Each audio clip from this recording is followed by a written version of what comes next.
Hey guys, what's up? Danny here, and today I'm going to be giving you guys an update on Andrew Tate and Donald Trump. So, one thing that they both have in common is that Andrew Tate and Trump, they're both outsiders that speak their own mind that are both getting put in jail. So, let's see.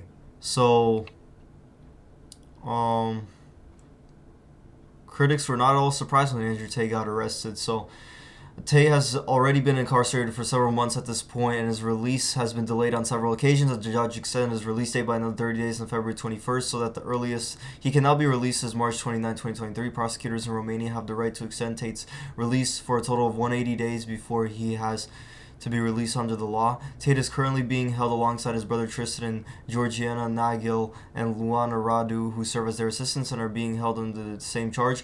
Nagel and Radu are granted house arrest on February 21st, whereas both Tristan and Andrew remain incarcerated because they are not Romanian nationals. The request for Tate to remain incarcerated comes with DICOT, an organized crime agency currently investigating all four for human trafficking. What are the allegations against him? Tate is cohort. So, like I said in my previous videos, he mentally coerced and physically assaulted a woman and basically use them as sex slaves for OnlyFans, promising them that they'll make money, but then he, in turn, kept all of the money. So yeah, so we just have to wait some more time.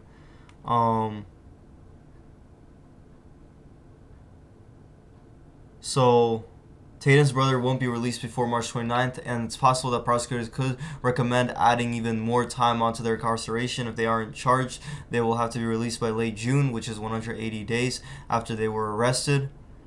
So June, late June is pretty much the latest time that they could probably be released at this point. So, like they couldn't be trusted with the release yet, but they're trying to dig up some evidence right now and find some evidence. So we just have to wait some time. So NY authorities prepare for an unprecedented arrest of ex-president ahead of likely indictment. Law enforcement officials are making security plans as some of Donald J. Trump supporters signal they intend to protest. He would be fingerprinted, he would be photographed, he could be handcuffed. And if Donald J. Trump is indicted by a Manhattan grand jury in the days ahead for his role in a hush money payment to a porn star, the former president of the United States of America will be read and standard Miranda warning. He will be told that he has the right to remain silent and the right to an attorney. These are among the routine steps for felony arrests in New York, but the unprecedented arrest for a former commander-in-chief, one whose devoted supporters once staged a violent attack on the Capitol, will be anything but routine. Last week, senior officials from the district attorney's office and the state agency that runs the courts has preliminary discussions to plan for a possible indictment and arraignment. So did officials from the police department, which patrols the street outside the Lower Manhattan courthouse, and the court officials who handle security inside the criminal courts building where Mr. Trump would be arraigned. And on Sunday, more than a dozen senior police department officials and two of the mayor's top public safety aides held a virtual meeting to discuss security, staffing, and contingency plans in the event of any protest. One person with knowledge of the meeting said that meeting followed a call from Mr. Trump himself. In a post on his site, Truth Social, on Saturday morning protests, he exhorted his supporters, "Take our nation back." So let's see if there's like any other news.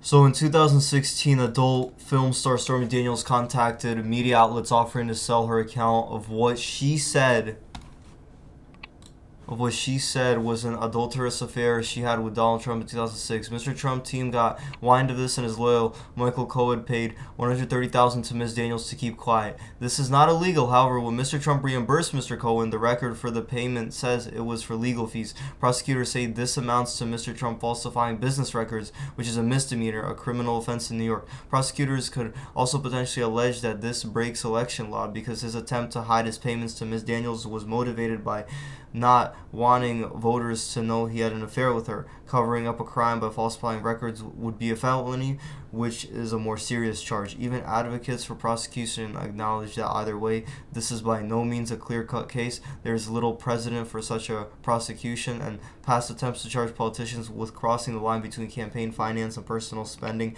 have ended in failure. Will he actually be charged? The decision on whether to file charges rests with New York City District Attorney Alvin Bragg. He set up the grand jury to investigate whether there was enough evidence to pursue a prosecution, and he is the one who knows if or when an indictment will be announced. Last week, Mr. Trump's lawyer said that the former president was offered a chance to appear before the grand jury, which is considered a sign that the investigation is close to finishing. The lawyers have downplayed suggestions that they or Mr. Trump have any advance notice of an impending indictment, saying his comments about it being Tuesday were based on media reports. However, there are other signs that the grand jury is wrapping up. Both Michael Cohen and his former legal advisor Robert Costello have given testimony in recent days. Mr. Costello was put forward by Mr. Trump's defense team on Monday in an attempt to discredit Cohen's testimony. What happens if Trump is indicted?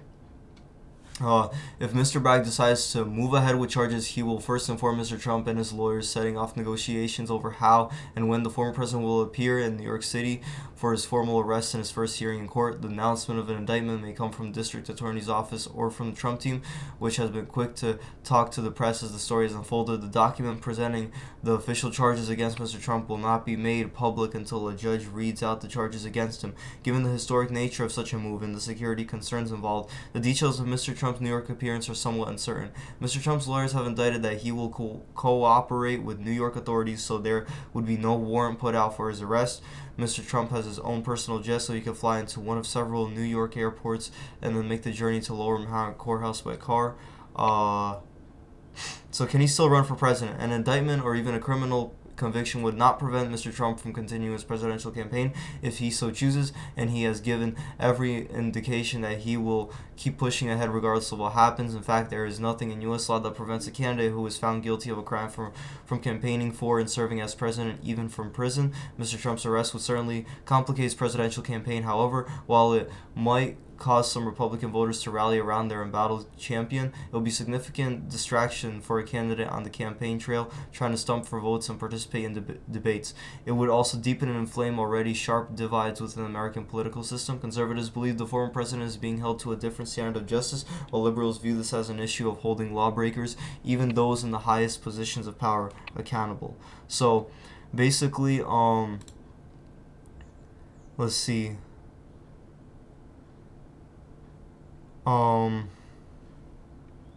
Yeah, so they're just talking about Trump being arrested and stuff. Now, this doesn't look too major, and I feel like in the end, right, that everything could potentially turn out fine. But we gotta see. This could definitely affect the election, and yeah, guys, we'll just see what happens and stuff. But this is pretty much my latest update on these two very controversial figures, both Andrew Tate and Trump. And that's this kind of what's going on now and stuff. And who knows, Andrew Tate could potentially die in jail. Maybe potentially they'll keep him in jail for a very, very long time.